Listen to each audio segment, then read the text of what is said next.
હિન્દુ ધર્મમાં ગુરુનું સ્થાન ભગવાન સમાન છે. જીવનમાં સાચો માર્ગ બતાવવામાં ગુરુનો મોટો ફાળો છે, તેથી વ્યક્તિએ હંમેશા તેમનો આદર કરવો જોઈએ. દર વર્ષે અષાઢ પૂર્ણિમાના દિવસને ભગવાનના રૂપમાં ગુરુના સન્માન, પૂજા અને મહત્વ માટે ગુરુ પૂર્ણિમા તરીકે ઉજવવામાં આવે છે. ગુરુ પૂર્ણિમા એ બધા ગુરુઓનું સન્માન કરવાનો ખૂબ જ શુભ દિવસ છે.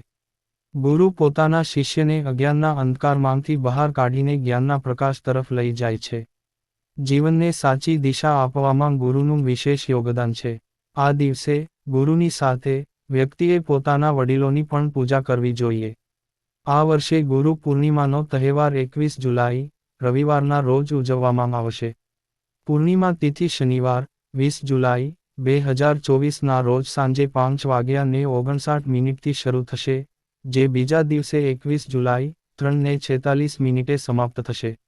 ઉદયતિથિ માન્ય હોવાથી, અષાઢ પૂર્ણિમા અથવા ગુરુ પૂર્ણિમા 21મી જુલાઈએ ઉજવવામાં આવશે.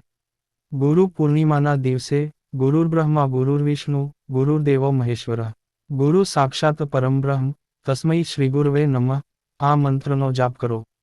આ વર્ષે ગુરુ પૂર્ણિમાના દિવસે અનેક યોગો મળશે અને આ દિવસે સર્વાર્થ સિદ્ધિ, રવિ, પ્રીતિ અને વિષ્કુંભ યોગ પણ બનશે. પૂજાનો શુભ સમય સવારે 7:19 થી બપોરે 12:27 સુધીનો રહેશે. ચંદ્રોદયનો સમય રાત્રે 7:38 છે. ગુરુ પૂર્ણિમાના દિવસે સવારે વહેલા ઉઠીને સ્નાન કરવું જોઈએ અને સર્વોપરી ભગવાન સ્વામિનારાયણ, ગુણાતીતાનંદ સ્વામી, ભગતજી મહારાજ, શાસ્ત્રીજી મહારાજ, યોગીજી મહારાજ, પ્રમુખસ્વામી મહારાજ, મહંતસ્વામી મહારાજની પૂજા કરવી જોઈએ. આ દિવસે ગુરુઓના ચરણ સ્પર્શ કરો અને તેમના આશીર્વાદ લો અને તમારી ક્ષમતા મુજબ દાન કરો.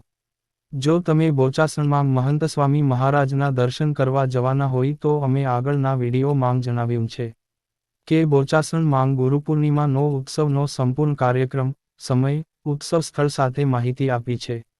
જે વિડીયોની લિંક વિડીયોના ડિસ્ક્રિપ્શનમાં મળી જશે. અને BPSના દેશ વિદેશના તમામ મંદિરમાં મૂર્તિમાન રૂપે ગુરુનું પૂજન થઈ શકે તેવી વ્યવસ્થા કરવામાં આવી છે.